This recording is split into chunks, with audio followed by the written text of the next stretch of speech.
तो हाफिज़ साहब, ये जो 12 दिन गुजरे हैं इसमें 2-3 मुज़ाकरात के दौर भी हुए हैं, ये मुज़ाकरात आगे क्यों नहीं बढ़ पा रहे? कोई मुस्बत पेशरफ्त हमें होती नज़र क्यों नहीं आ रही?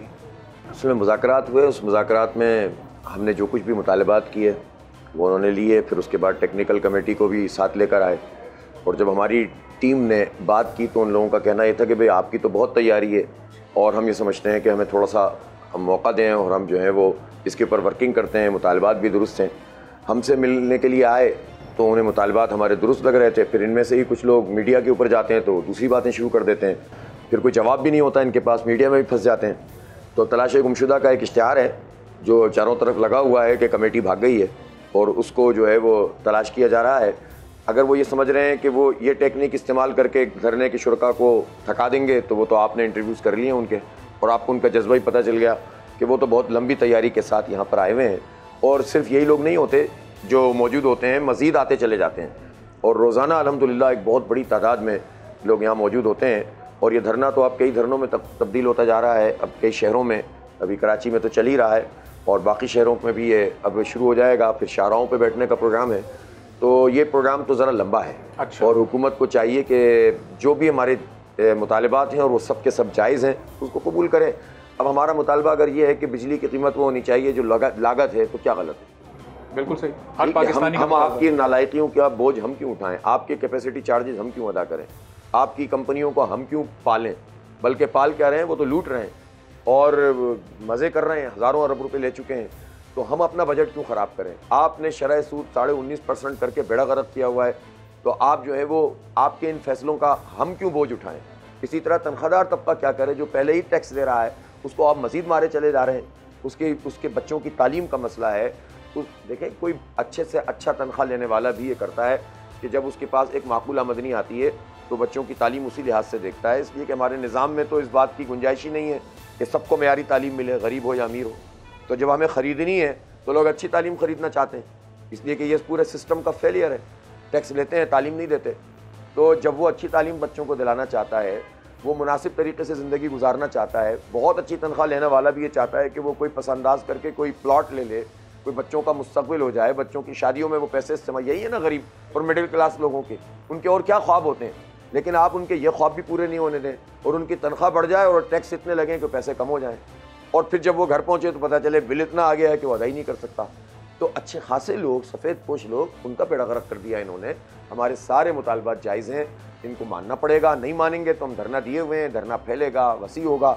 और अब देखें एक एलिमेंट और पैदा होता जा रहा है।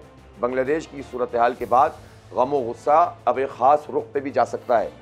हम तो नहीं चाहते कि अनारकी हो, हम तो नहीं चाहते कि गोलियां चलें, हम तो नहीं चाहते, एक एक जवान का खून बहुत मोहतरम है, हम तो नहीं चाहते कि ये सब फसाद यहाँ पर हो।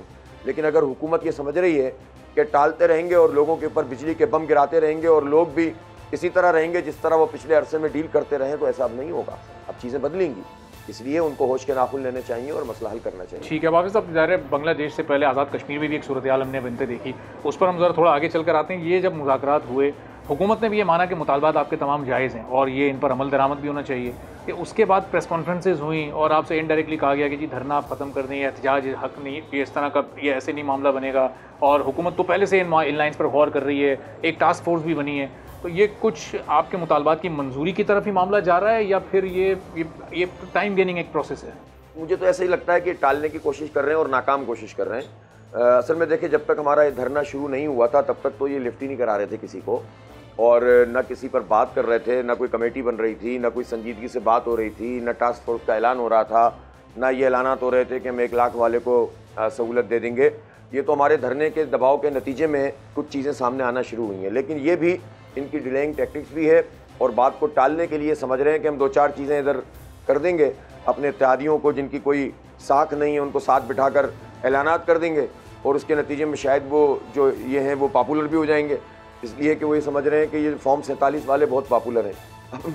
मिसाल तो ये है कि 5,500 स्टेशन अगर कराची में पोलिंग स्टेशन मौजूद हैं तो पीपल्स पार्टी हो या MQM हो या नून लीग हो, कोई एक स्टेशन भी जीती नहीं है। पीपल्स पार्टी शायद चंद पॉकेट्स में शायद जीत गई हो, सारी सीटें इनको दे दी हैं। अब समझ रहे हैं पॉपुलर हो जाएंगे इस तरह, तो इंतहाई बेवकूफ़ लोग हैं, कुछ भी नहीं मिलेगा इनको और इनको मसला हल करना पड़ेगा। और मसला तस्लीम करना पड़ेगा, वरना कोई दूसरा रास्ता नहीं है। सही। अच्छा, आप लोगों ने, क्योंकि तैयारी आपकी बड़ी मुकम्मल है, बहुत रिसर्च आपने की हुई है, टेक्निकल आपकी कमेटी बनी हुई है, तो ज़रा हम पॉइंट वाइज उस पर भी आते हैं।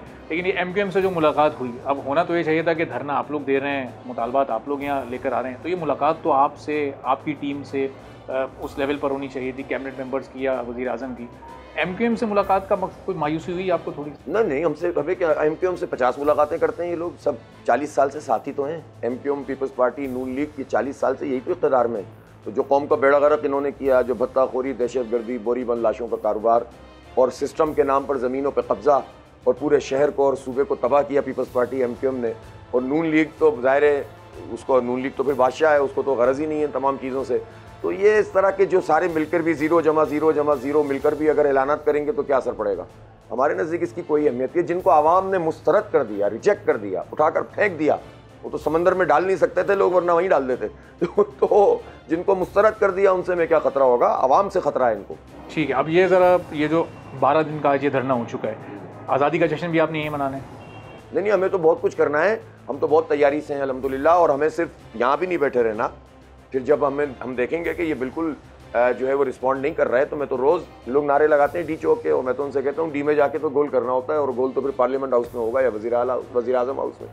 तो इसलिए हमारी सारी तैयारी भी है और जज्बा भी है लोगों का, और पूरे पाकिस्तान में भी हम कॉल दे सकते हैं। लेकिन हम ये चाहते हैं कि हालात ख़राब नहीं होने चाहिए, और अगर हालात ख़राब होंगे तो इनकी नालायकी की वजह से। तो अभी इंतज़ार किस बात का? अभी 12 रोज़ तो गुजर चुके हैं, कोई रिस्पॉन्ड नहीं आ रहा है। हम इनके आसाब को देख रहे हैं कि कितने मजबूत हैं, और वो आपके आसाब को देख रहे हैं कि अभी टाइम कितना हम कर सकते हैं। अभी तो आप पता चलेगा कि हुकूमत के आसाब कितने मजबूत हैं। अभी जो वो अभी चीखें निकलना शुरू हो गई हैं, आपको अंदाजा है ना? ये जो बयान दे रहे होते हैं, किसी टॉक शो में कह रहे होते हैं मनाजरा करेंगे। हाँ, मनाजरा आपको चैलेंज दे दिया उन्होंने, तो कमेटी बनी हुई है, उसमें आगे बात कर नहीं सकते, मनाजरा करेंगे और मुझसे करेंगे, हमें हमारी कमेटी से तो मिलने पहले।